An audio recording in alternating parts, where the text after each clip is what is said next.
Move on to the second talk. So we will have the Dr. Léa Trichet, who is a CNRS researcher in the MatBio team at the Sorbonne University in Paris. So Dr. Trichet, the floor is yours. Yeah. Thank you very much for giving me the opportunity to present this work on an in vitro 3D Myotube contraction monitoring chip to model muscular dystrophies. And this is an ongoing collaboration with Benoît Ladoux at Institut Jacques Monod, and this is in his labs at the Primo Rivesaltes, actually, and with Bruno Cadot, Fabien Legrand, and Antoine Muchir from the Centre de Recherche en Biologie, and I'm myself at the Laboratoire de Chimie La Matière Condensée de Paris. And so most of this work is based on Nicolas Rose's PhD project, and so many of these slides come from his presentation as well, so thank you very much. After an injury, the regeneration of the muscle is done by satellite cells, which are activated into myoblasts and which differentiate into myocytes. And after fusion, these myocytes gave rise to myotubes, which contract.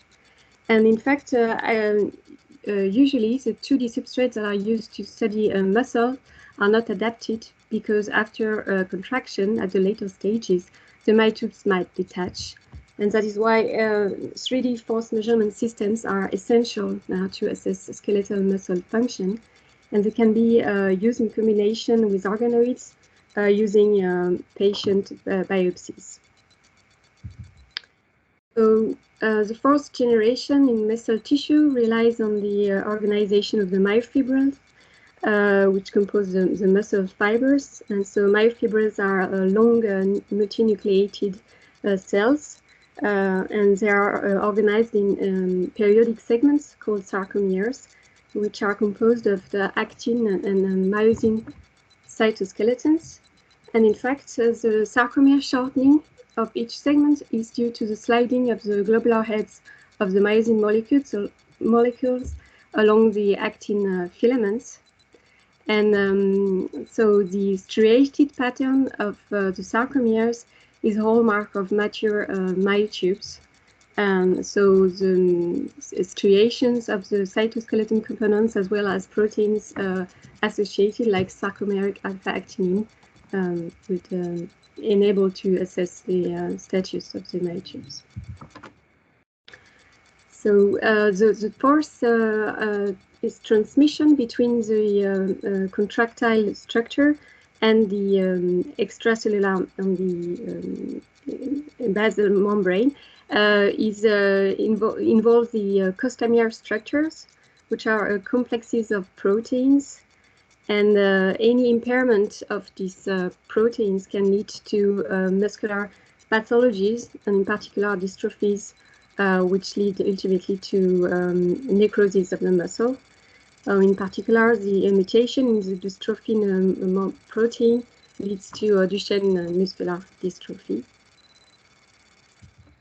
And as in every tissue, the mescanose transduction processes are involved to convert the mechanical stimuli into chemical signals, which can eventually lead to regulation of gene expression inside the nucleus. And so muscle mechanotransduction defects have been shown to be involved in dystrophies.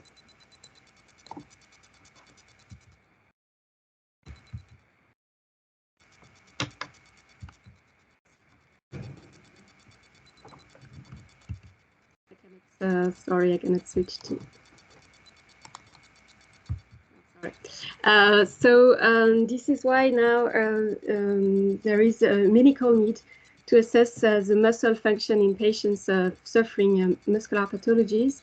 So both for healthcare and for the research purposes to identify and investigate the proteins that might be involved.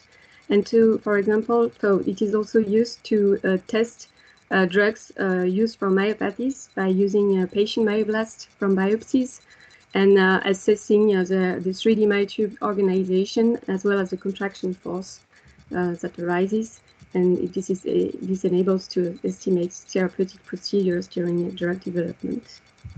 So there are multiple approaches of 3D muscle engineering that were developed, and all of them rely on the observation of deflection of pillars in between which the microtissues are formed. These techniques also rely on the presence of a hydrogel, which can be collagen, fibrin, or matrigel, and the cells are first suspended into these hydrogels, which further condensate. And they are all characterized by huge amount of cells that are needed, and which is not compatible with patient biopsies where you have limited material.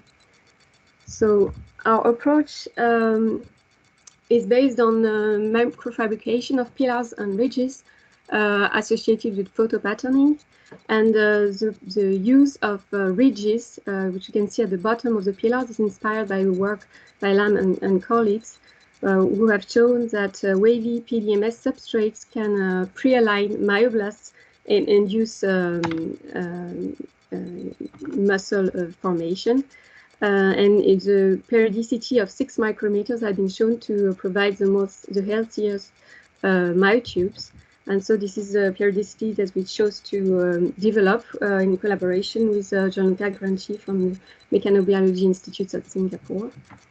And we obtained such substrates combining pillars and ridges.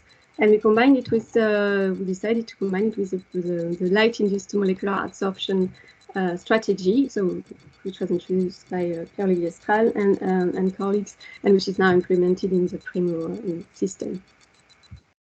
So I'm getting directly to the point of the protocol for which we could benefit from the Primo technology.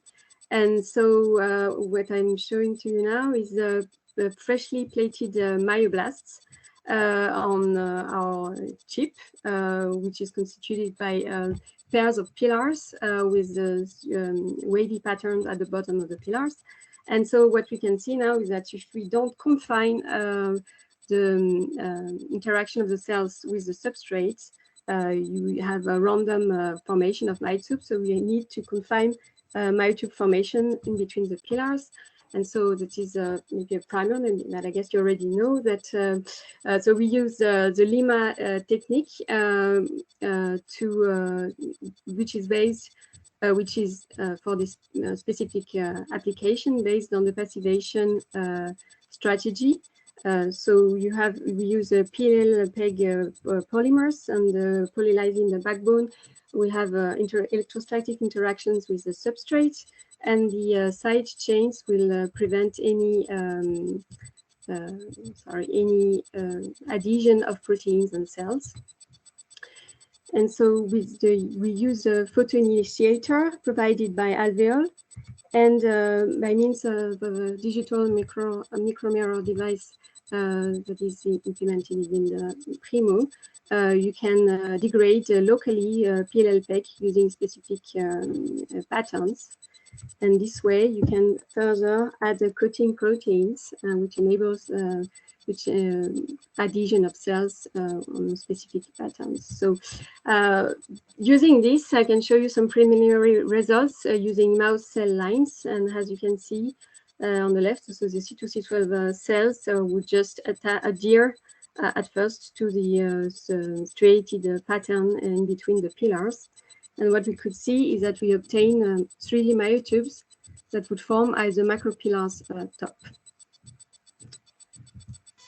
So again, regarding the protocol, we used the mask in PNG format, and using the Alvéole technology, we could first pattern label fibronectin.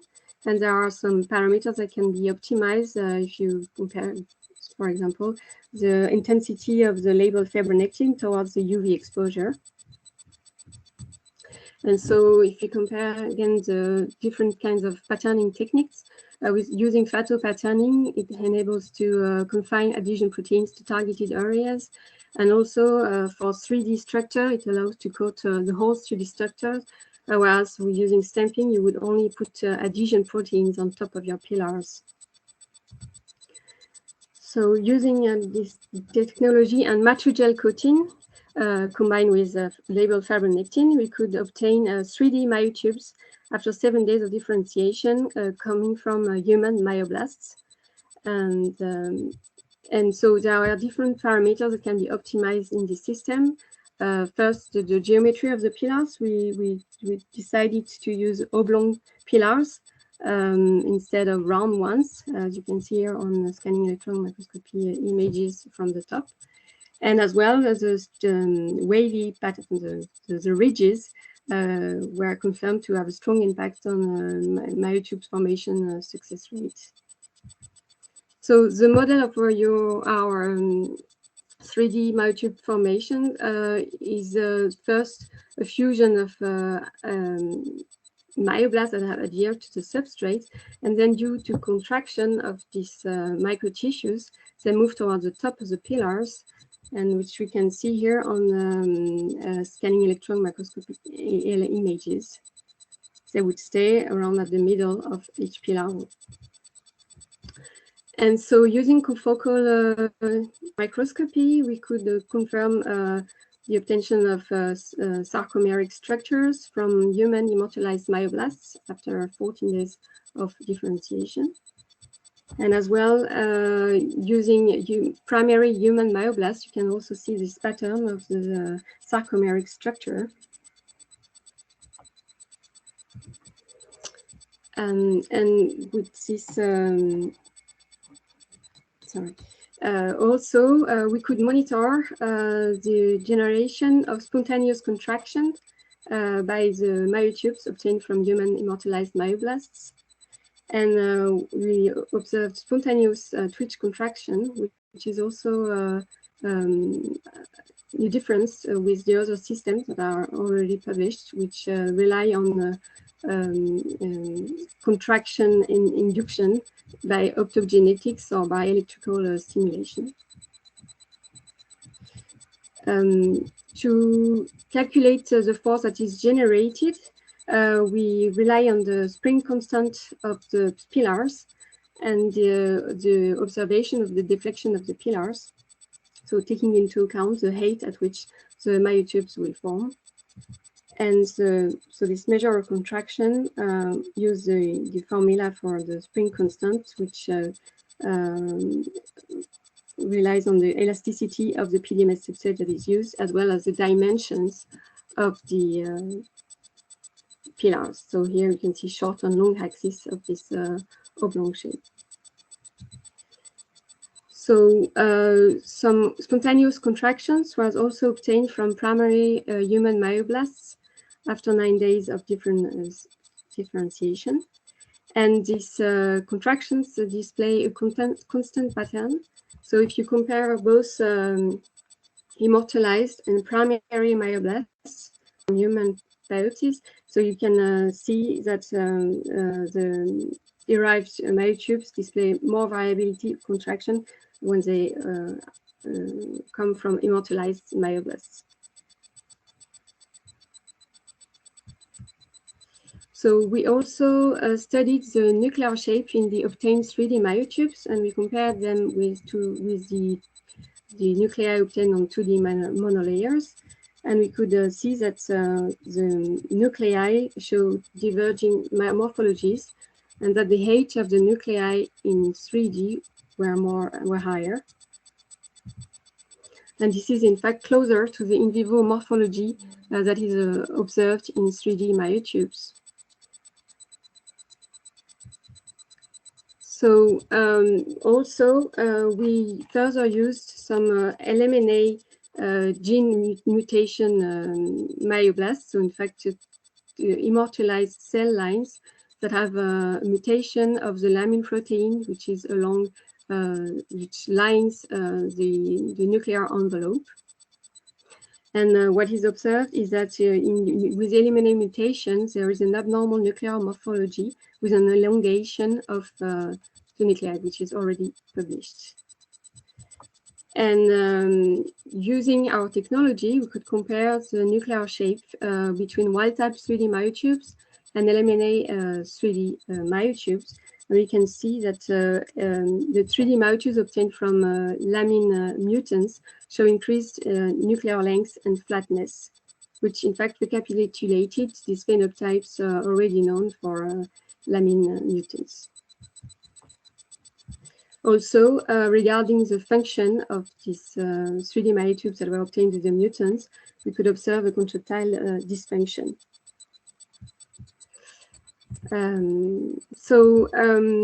Regarding this presentation, the take-home message is that we could obtain tissue-on-chip culture device for 3D myotubes, and that displayed the contraction force measurement capacity. We obtained these spontaneous contractions as opposed to other systems. And also we were able to model this lamine-related congenital muscular dystrophy in myotubes. And so this potential use, as I already introduced before, is that it can enable to understand pathogenesis and be also used for screening therapeutic drugs for myopathies. You can also study the reaction of the 3D myotubes to different types of treatments, so drugs, ions, metabolites, and as well it can enable also to culture myoblasts issued from patients with different genotypes, mutations in different ages. And of course, perspectives are around enriching these models with other cell types like neurons to understand the neurotransmission and to induce the contractions. And as well, large-scale application in the field, we expect maybe larger scale applications in the field of myology studies and therapy-oriented biomedical research. So I would like to acknowledge again the students mainly that have worked on this project. So Nicolas Rose, we got a funding from Sorbonne University. Berenice Estrada Chavez, who is currently working further with this project during her master. And as well Tao Nguyen, who was the former PhD student in Benoît Ladoux and René-Marc Mej lab, helped me when I was myself at the bench. And I would like to, as well to thank Fabien Legrand and Brio Cadeau from the Centre de Recherche en Myologie, as well as the different collaborators we had in these two labs. So the cells were provided by the platform d'Immortalisation de Cellules Humaines. And of course, thank so the Mechanobiology Institute from Singapore, with the help of Gianluca Granci and Mona Surani, and as well the Institut des Matériaux de Paris Centre for providing some scanning through microscopy images. Thank you. Thank you, Dr. Trichet. So it was really an interesting presentation. So everybody, if you have questions, don't hesitate to ask them in the chat. So I have some questions. So you said that you plated your myoblasts and you have like a differentiation day 7, day 12, etc.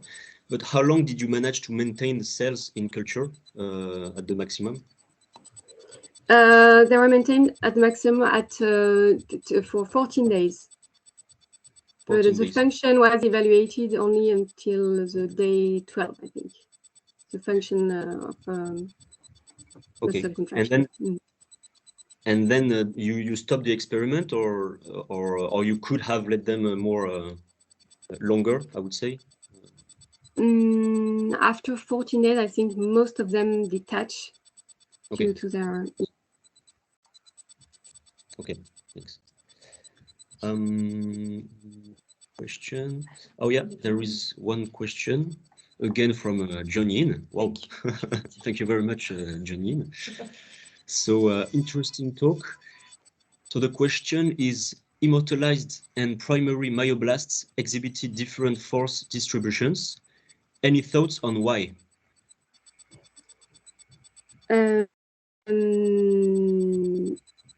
I guess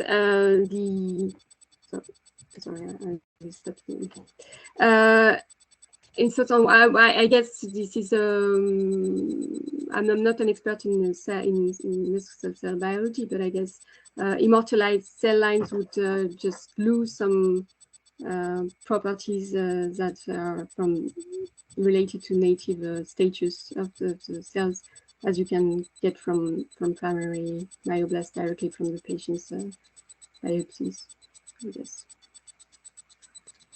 Okay, so thank you. Maybe really quickly, a last question from Ajinkia Gagre. So great talk. Have you seen the effect of increasing cell number on pillar movement?